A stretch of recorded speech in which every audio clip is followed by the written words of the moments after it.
Hey Peter, we're here to see your GYM&Fridge. You're late, nuts.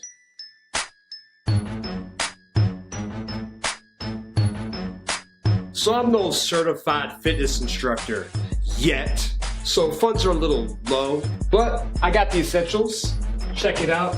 We got your muscle milk, horrible, Ensures, peanut butter, and a gallon of water to keep the pee pure, because love to recycle.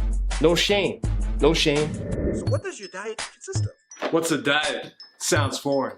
Okay, what is one food you can't live without? Peanut butter? I mean, I usually buy it in bulk at BJ. What kind of freaking dumb question is that? So first you come into my hotel room late, and now you're accusing me of liposuction. I should freaking kill you, nigga. Okay, let's jump right into the gym.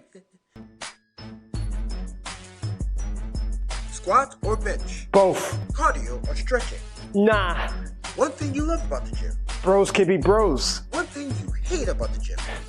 The women. They take too much space. What?